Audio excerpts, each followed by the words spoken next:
ठीक है। हम आते हैं, हम टाइपोग्राफी पे बात कर रहे थे, ठीक है। सो बेसिकली जो हमने यहाँ पर डिस्कस करा कि टाइपोग्राफी का कैसे इंपॉर्टेंस है, और कॉपी राइटिंग की हम बात करेंगे जब भी हम कोई ऐड डिज़ाइन करते हैं। जो ऐड डिज़ाइन करते हैं, ऐड में हम हेडिंग्स लिखते हैं, ठीक है, लिखते हैं ना, हेडिंग्स लिखते हैं, स्लोगन लिखते हैं, बॉडी कॉपी लिखते हैं। अच्छा, कौन बताएगा मुझे स्लोगन और सब हेडिंग और बॉडी कॉपी क्या फ़र्क होता है? कोई बता पाएगा आप में से? आकाश, चलो तुम बताओ। हेलो सर, याद नहीं आ रहा। सृष्टि, तुम बताओ।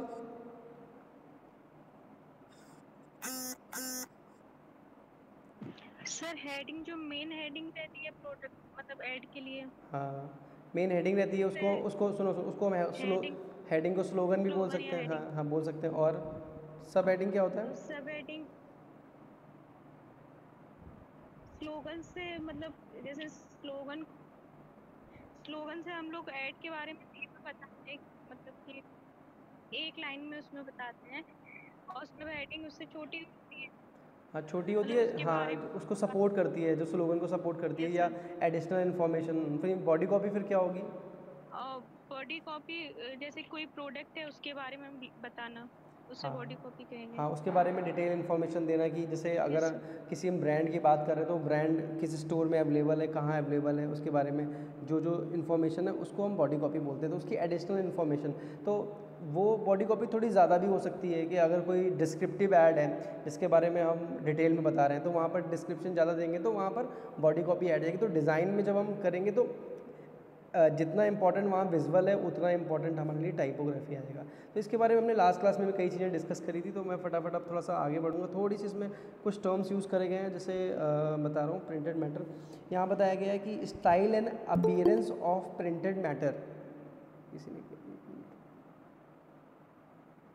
सर थोड़ा सा माइक पास कर लीजिए, आवाज़ नहीं आ रही। हाँ बच्चे, करता हूँ। किसी ने क्लास ज्वाइन करी, ऐड कर लो।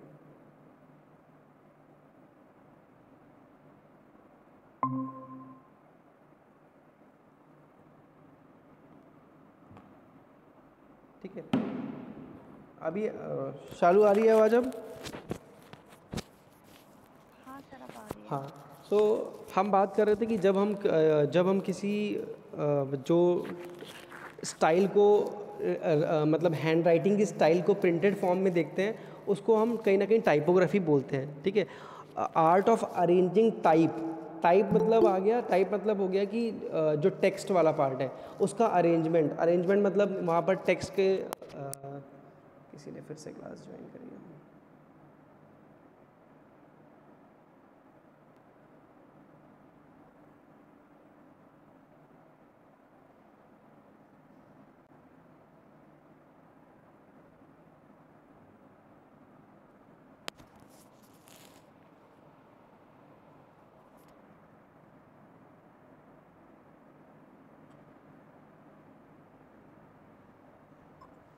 मुझे ही आवाज़ नहीं आ रही है कि सर बोल रही? नहीं, मैं बोल नहीं रहा हूँ, आप बोल रहा हूँ, वेट करो।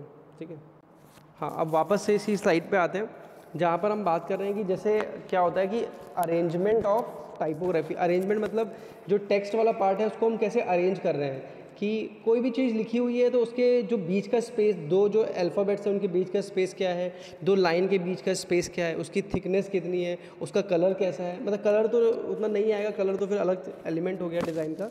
बट अगर हम टाइपोग्राफी को देखें तो बहुत इंपॉर्टेंट, जैसे मेरे सामने अभी ऐसे जस्ट नोटबुक लिखी हुई है, ठीक है, जो फॉन्ट है अगर आप देखोगे तो ये नोटबुक को लिखने का स्टाइल देखो कितना कर्सिव स्टाइल में लिखा है, और बुक को कितना हमने बोल्ड लिखा हुआ है। तो दोनों का एक लिखने का पैटर्न दिख रहा है ना सभी को? हेलो सर, आपकी आवाज़ बहुत कम आ रही है। अभी आ रही है? मैं कोशिश तो कर रहा हूँ तेज बोलने की। अभी आ रही है? हाँ तो हाँ, नहीं वो मैं ऑलरेडी पकड़े हुए हूँ माइक को, अपने मुंह के पास ही रखे हुए हूँ। ठीक है, ये दिख रहा है ना, मैंने दिखाया जो ये बुक और जो नोट बुक लिखा हुआ है, तो नोट्स जो लिखा हुआ है कितना स्टाइलाइज करके लिखा हुआ है। ठीक है, कितना उसको स्टाइलाइज करके लिखा हुआ है, बुक को कितना फ्लैट लिखा हुआ है। तो कहने का मतलब है कि हम जब अपने जो टेक्स्ट को जब ब्यूटीफाई करते हैं, कि डिपेंड करता है, जैसे हमने बहुत सारे ब्रांड देखे होंगे, अगर हम बात करें तो लिवाइस का लोगो देखने में अलग है, उसका फ़ॉन्ट अलग है। वहीं हम कोका कोला देखें तो उसका फ़ॉन्ट अलग है। वहीं हम देखें बहुत सारे ब्रांड हैं जिसके जो फ़ॉन्ट होते हैं उनके स्टाइल एकदम अलग अलग हुए हैं। बहुत सारे अमेज़न अगर ले लेते हैं, फ्लिपकार्ट ले लेते हैं, तो सब अपने टाइपों को अलग तरीके से लिखते हैं, ठीक है। और कोका कोला के मैंने जैसे तुम एग्जांपल बताया, तो तुम कोका कोला के तुमने देखा होगा उनका कोई टाइपफेस, उनका कोई आइकन उन्होंने यूज़ नहीं करा है, उनका सिर्फ टाइपोग्राफी बेस्ड डिज़ाइन है। तो उनका जो फ़ॉन्ट है वो बहुत मतलब जो उन्होंने फ़ॉन्ट जो स्टाइल में हैंड राइटिंग में लिखा हुआ उसको ही वो एज अ लोगो यूज़ करते हैं। तो कहने का मतलब है कि इम्पोर्टेंस है जो हमारी टाइपोग्राफी जो है, काफ़ी इम्पोर्टेंस है जो हमारे एड्स को ब्यूटीफाई करती है।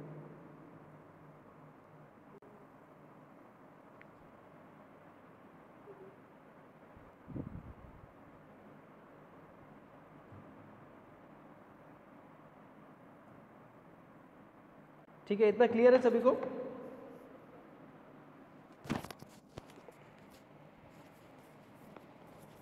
अब इसमें जो the arrangement of type involving selection type faces, point size, line spacing, मतलब कहने का मतलब ये है कि जब हम इनको टेक्निकली टर्म्स देते हैं कि पॉइंट साइज़ क्या होता है, हमारा लाइन स्पेसिंग क्या होता है, ठीक है, ट्रैकिंग क्या होता है, कर्निंग क्या होता है, ये कुछ टर्म्स यूज़ करते हैं जो तुम्हें जब तुम इलस्ट्रेटर पे या कोरल पे काम करोगे तो तुम्हें वहाँ पर ये टर्म्स यूज़ होंगे कि इनसे टाइपोग्राफी में क्या डिफरेंस आता है, कैसे हम उनको टेक्स्ट के साथ प्ले कर सकते हैं। जैसे ड्राइंग में हम क्या करते हैं कि हमारे पास स्केच बुक रहती है, पेंसिल को हम जिस मन मर्जी एंगल में घुमाते हैं, जो मन करता है बनाते हैं, मतलब डिपेंड करता है हमारे दिमाग में चल क्या रहा है, हम किस टाइप की आर्ट क्रिएट करना चाहते हैं या इलस्ट्रेशन क्रिएट करना चाहते हैं। उसी तरह टाइपोग्राफी में आपने देखा होगा कुछ लोग क्या होता है कैलीग्राफी करते हैं कि उनका जो लिखने का स्टाइल बहुत अलग होता है। तो ये भी एक तरह से एक आर्ट स्टाइल है जिसको हम एक्सप्रेस करते हैं, ठीक है।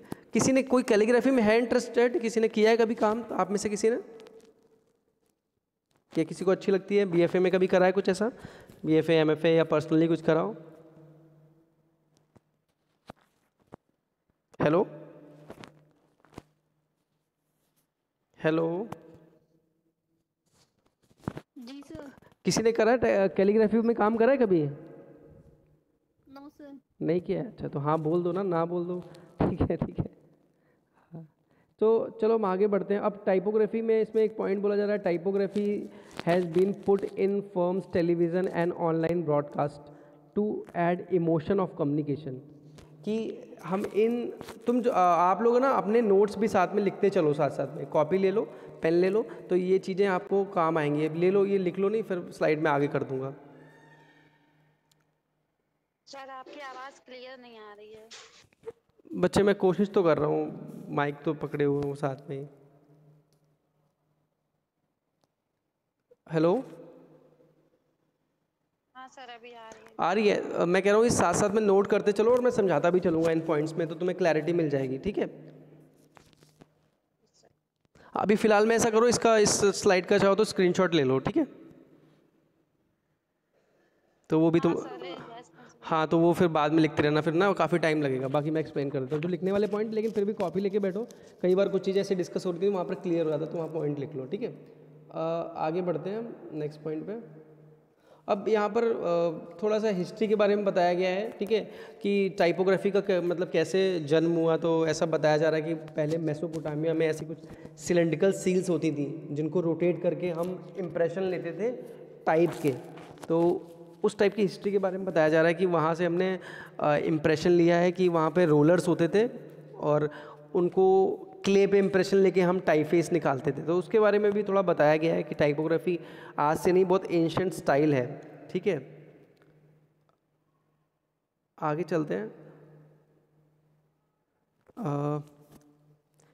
जैसे एनाटॉमी ऑफ टाइपोग्राफी के बारे में यहाँ बताया कि एनाटॉमी ऑफ टाइपोग्राफी क्या है।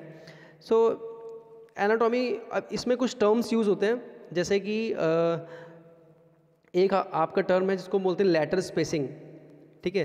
सो कुछ टर्म्स इनमें बता रहा हूँ जो इंपॉर्टेंट है। लेटर स्पेसिंग का मतलब होता है कि दो किसी कैरेक्टर के बीच का स्पेस। कैरेक्टर मतलब हो गया अल्फ़ाबेट। जैसे पिंक कलर से आप देखोगे ना सामने एन और ए लिखा हुआ है, इनके बीच के स्पेस को अगर हमें बढ़ाना या कम करना है तो उसको हम बोलते हैं लेटर स्पेसिंग, कि दो लेटर के बीच के स्पेस, अगर हम स्पेसिंग की जो वैल्यू बढ़ा देंगे तो वो स्पेस वहाँ बढ़ जाएगा।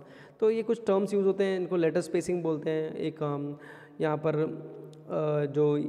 जो वहाँ पर आप देखोगे ए के नीचे एक सेरिफ लिखा हुआ है, तो सेरिफ टाइप फॉन्ट वो होते हैं जहाँ पर जिन फॉन्ट में एक कुछ एरिया अलग से लगा होता है या एक्सट्रूडेड होता है, या हम उसको कह सकते हैं, समझने के लिए बोल सकते हैं कि टेल टाइप का कैरेक्टर है वहाँ पर ऐड किया गया है। कुछ फॉन्ट होते हैं जैसे तुम देखोगे एरियल फॉन्ट है, कैलिब्री फॉन्ट है, हेलिवेटिका फॉन्ट है, बूंदनी फॉन्ट है।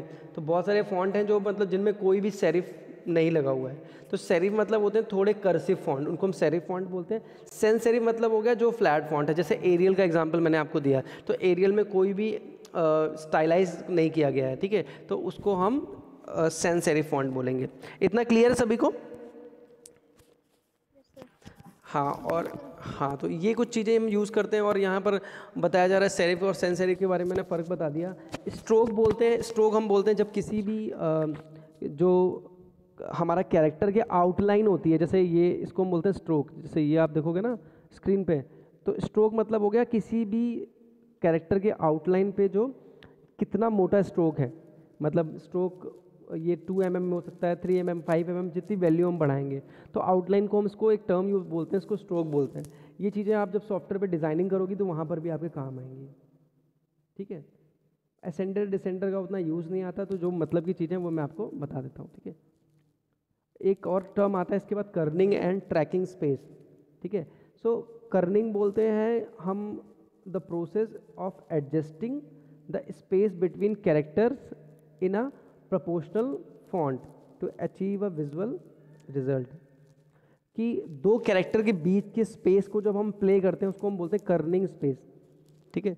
दो कैरेक्टर या दो जो हमारे अल्फ़ाबेट्स लिखे हुए हैं, जैसे W और A के बीच में जो रेड कलर का स्पेस है उसको हम बोलेंगे कर्निंग स्पेस। समझ गई सभी लोग? कर्निंग स्पेस क्या होता है?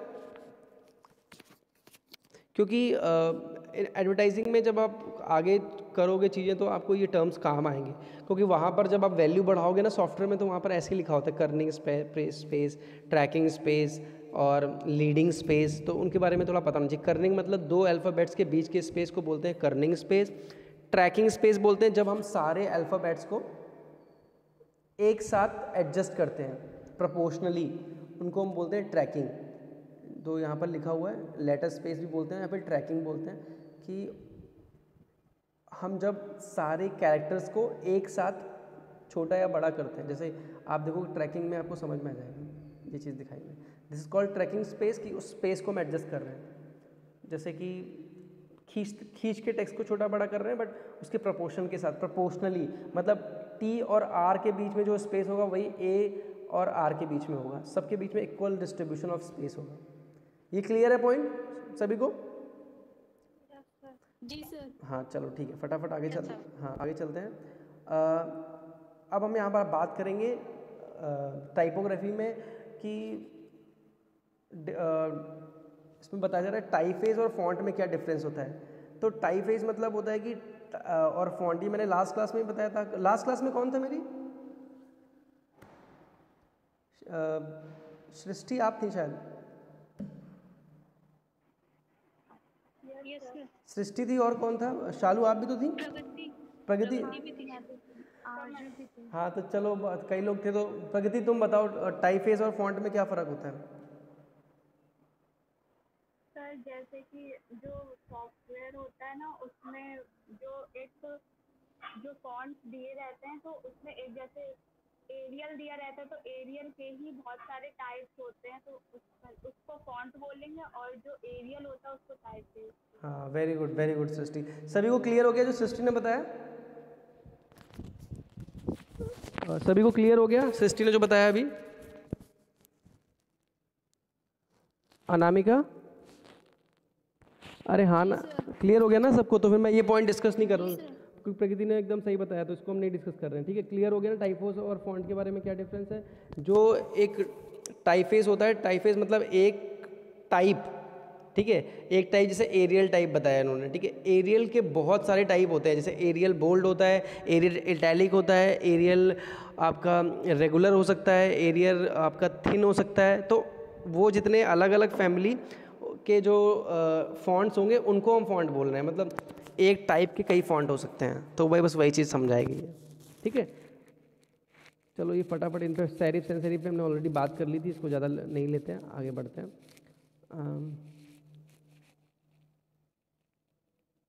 हाँ, कॉपी राइटिंग के बारे में थोड़ी सी बात करी जा रही है कि कॉपी राइटिंग क्या होता है।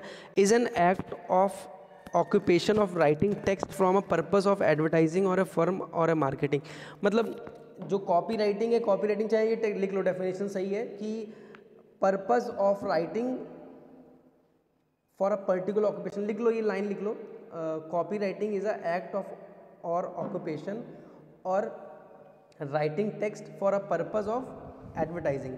मतलब किसी पर्पस के लिए कुछ लिखना, जैसे कि कॉपी राइटिंग हम न्यूज़पेपर में भी कर सकते हैं, कॉपी राइटिंग हम मैगज़ीन के लिए भी कर सकते हैं, कॉपी राइटिंग हम किसी ऐड के लिए कर सकते हैं, हम वीडियो कमर्शियल के लिए कर सकते हैं, हम टीवीसी के लिए कर सकते हैं। तो किसी भी पर्पस के लिए, किसी ब्रांड को प्रमोट करने के लिए या फिर किसी के विज्ञापन को बनाने के लिए, रेडियो के लिए भी कॉपी राइटिंग हो सकती है। तो किसी भी पर्पस के लिए जब हम कुछ लिखते हैं और कमर्शियली, तो उसको हम बोलते हैं कॉपी राइटिंग। समझ में आ गया?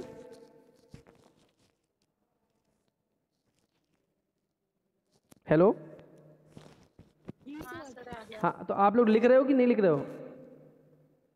सर लिख रहा अच्छा, ठीक है, ठीक है।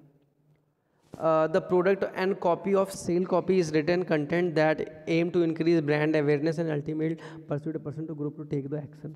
ठीक है, अब इसमें बोला जा रहा है कि जो कॉपी होती है, जो कहीं ना कहीं प्रोडक्ट को सेल करने के लिए हम बनाते हैं, कि हम इतनी अट्रैक्टिव कॉपी लिखते हैं जिससे क्या होता है कि ग्राहक हमारा जैसे उसकी तरफ उस प्रोडक्ट को खरीदने के लिए खींचता है। कुछ एग्जाम्पल बता सकती हो किसी ऐड से, किसी के दिमाग में कुछ आ रहा हो कि आपने कोई हेडिंग पढ़ी हो या सब हेडिंग पढ़ी हो या कोई लाइन पढ़ी हो जो आपने दिमाग में रजिस्टर हुई हो और आपको लगा होगा कि ये नहीं बहुत अच्छा ये लिखा है। किसी भी ऐड का, दिन भर टीवी और इंटरनेट पे दिन भर ऐड्स आते रहते हैं, कोई भी ऐड रिलेट कर सकते हो कोई आप में से?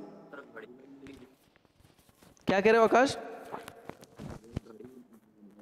का ये है, इस्तेमाल करो फिर। हाँ, वेरी गुड आकाश, वेरी गुड। आपने बहुत अच्छा बताया कि जैसे घड़ी डिटर्जेंट का आपने बताया कि वो बोलते हैं पहले इस्तेमाल करो फिर विश्वास करो। तो उनकी लाइन में कितनी दम है, उन्होंने पहले ही बोल दिया कि पहले हमारा प्रोडक्ट ले जाओ, उसको यूज़ करो, अच्छा लगे तभी हम पे विश्वास करना। तो एक तरह से उन्होंने क्या किया कि जो मिडिल क्लास के, जो इंडिया के मिडिल सेगमेंट के लोग हैं, उनको अट्रैक्ट करने की कोशिश करी कि वो उनकी कॉपी से अट्रैक्ट हुए। वेरी गुड आकाश, बहुत अच्छा एग्जाम्पल। और कोई एग्जाम्पल एक बता सकता है?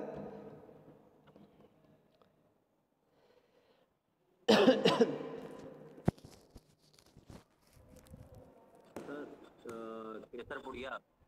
केसर। आकाश तुम्हारा हो गया, एक किसी और को मौका दो जरा, कोई और भी मुझे एग्जाम्पल बताए।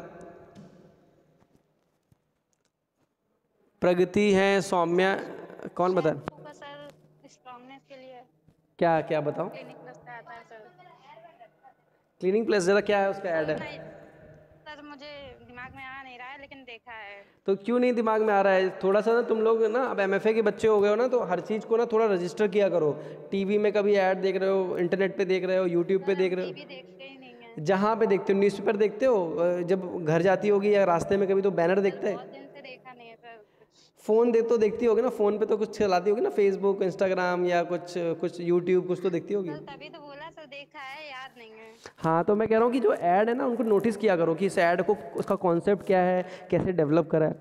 ठीक है, तुमने कौन सा बताया? Cleaning plus. हाँ, क्लीनिंग प्लस तो मेरा बहुत फेवरेट ऐड है। क्लीनिंग प्लस का ऐड मुझे बहुत पसंद है क्योंकि वहाँ पर एक बहुत स्ट्रॉन्ग रिलेशन को बिल्डअप किया गया है, जहाँ पर एक मदर और एक चाइल्ड को लेके हमेशा बात की जाती है। कि तो मैं कई बार और भी एग्जांपल में क्लीनिंग प्लस लिया है, क्योंकि वहाँ पर अभी जो उनका कैंपेन आता है जिसमें वो कहते हैं कि गर्ल को लेके बात होती है कि लड़की आती है और अपने मदर से कहती है कि मुझे स्कूल में सब परेशान करते हैं या बस में परेशान करते हैं, तो उसकी माँ उसको ना एक बिल्डअप करती है कि तुम स्ट्रांग हो। ठीक है, मतलब उसमें क्लैरिटी देती है कि यू आर स्ट्रांग। मतलब इतनी अच्छी लाइन यूज़ करिए कि मतलब एक लड़की को बताने की ज़रूरत नहीं है कि तुम्हें स्ट्रांग बनना चाहिए, बिकॉज यू आर स्ट्रांग। मुझे बड़ी अच्छी लगती है वो लाइन। समझ पा रहे हो क्लास? जी सर। सुनिए लाइन ये पहले कभी? अच्छा अच्छा।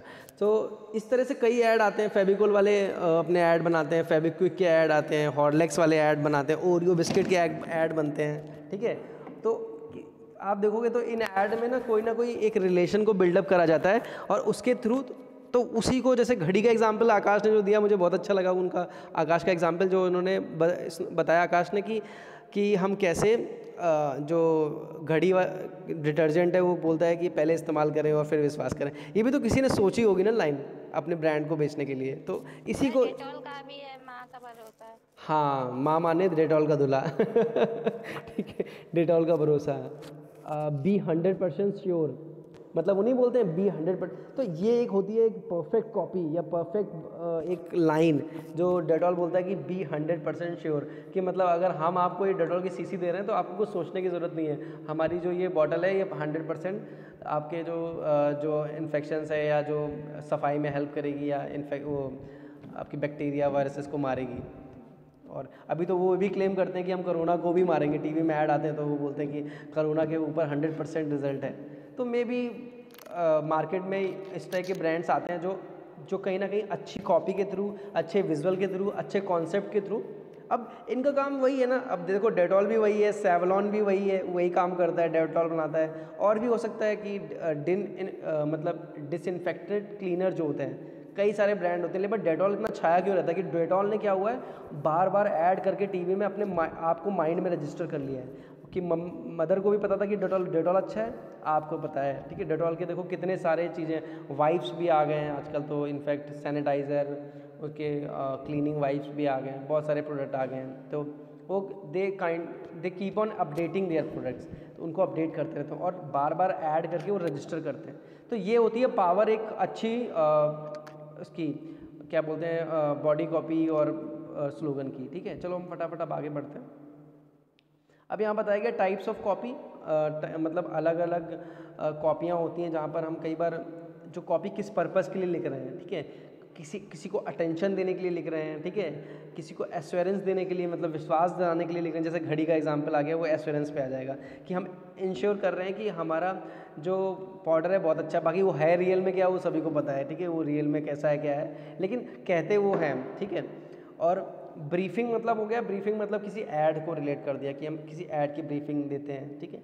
तो अलग अलग डिफरेंट पर्पस के लिए हम कॉपी लिखते हैं, ठीक है। और इसमें और भी एग्जांपल हो सकते हैं। हम टीवी कमर्शियल के लिए हो गया, इनके लिए कॉपी लिखते हैं। इनफैक्ट आजकल तो एक पूरा करियर आपका कॉपी राइटिंग में है। आप चेक करोगे तो बहुत सारे आपको ऐसे डिप्लोमा डिग्रियाँ सब स्टार्ट हो गई हैं, जो क्योंकि एजेंसी में जितना इंपॉर्टेंट आपका आर्टिस्ट और डिज़ाइनर होता है उतना इंपॉर्टेंट कॉपी राइटर होता है। वहाँ पर क्या होता है, कॉपी राइटिंग वाला जो काम है वो करके एक डिज़ाइनर को मिल जाता है कि भाई जो सोचना था कॉपी राइटिंग में वो उन्होंने कॉपी राइटर ने कर लिया, उसके बाद आपको मिल जाएगा टेक्स्ट और फिर आपको उसको डिज़ाइन में फॉर्म करना है। तो उस तरीके से डिपार्टमेंट काम करता है एडवर्टाइजिंग में। तो copy writing is very important, ठीक है। अब यहाँ पर हम बात करते हैं हेडिंग का, क्योंकि आपका उसमें जो सिलेबस में मेंशन है हेडिंग के बारे में क्या होता है। सो हेडिंग के बारे में ये है कि your heading is a first line of your copy your reader is going to see on your print ad. A strong headline look like a potential customer और अबाउट प्रोडक्ट एंड सर्विसेज। मतलब कहा जा रहा है कि इस पूरे में समझाया जा रहा है कि हेडिंग क्या होता है, कि आपकी पहली लाइन होती है जब कोई आपका जो रीडर है या आपका व्यूअर है या आपका कस्टमर है जो उसको पहले पढ़ेगा ना। जैसे मान के चलो ऐसी हेडिंग बताऊं मैं आपको, जैसे स्टोर पे हम जाते हैं ना, वहाँ लिखा होता है कि 50% off on everything you pick. मतलब कोई भी चीज़ आप उठाओगे उसमें इतना ऑफ है। कई बार ऐसे चीज़ें लिख के लोग अट्रैक्ट करने की कोशिश करते हैं। तो हम क्या होता है, जैसे एक और एग्जांपल मैं आपको दूँ, जैसे आप कभी सोशल मीडिया यूज़ करते हो तो ऐसे पॉपअप आते रहते हैं कि लिवाइस में 70% ऑफ या ये शूज़ में इतना % ऑफ। तो क्या होता है, जनरली हम क्या करते हैं, वहाँ पे क्लिक कर देते हैं। क्लिक करने के बाद उनकी वेबसाइट पे जाते हैं, फिर हम देखते हैं वो प्रोडक्ट हमारे मतलब का है, अगर हमें लगता है तो हम परचेज़ कर लेते हैं। ऐसा होता है? हाँ, तो ऑनलाइन मीडिया में ये कई चीज़ें ये इस टाइप से हमारे को अट्रैक्ट करने के लिए ऐसी लाइन लिखी जाती हैं। या ये सिंपल से एग्जांपल आप यूट्यूब का ले सकते हो। जब यूट्यूब पे आप रैंडम कभी मान लीजिए पढ़ने बैठे कि आपको एडवर्टाइजिंग पढ़नी है, ठीक है, आपने कुछ सर्च किया, बट वहाँ पर ना अलग अलग कोटेशन लिखे रहते हैं कि कुछ कोई बता रहा है कि हाँ 3 दिन में करोड़पति बने, कोई बोल रहा है कि ये चीज़ सीख लें, कोई बोल रहा है ये ऐसे करें। तो हम क्या होता है कि हमारा मन नहीं भी करता, फिर हम वहाँ क्लिक कर देते हैं। क्लिक करने से क्या होता है, वो इतनी सॉलिड हेडिंग को यूज़ करते हैं कि हमारा माइंड वहाँ खींचा चला जाता है और फिर हम जाके उनकी वेबसाइट या उनका वीडियो या जो भी है चीज़ें देख लेते हैं। ऐसा होता है? अनामिका कभी ऐसा हुआ है तुम्हारे साथ? सर प्रोडक्ट में है। प्रोडक्ट में हुआ है? जी क्या हुआ है जरा बताओ। सर, मतलब जैसे फेसबुक ऐसे लिंक्स आती हैं, आप परचेज करना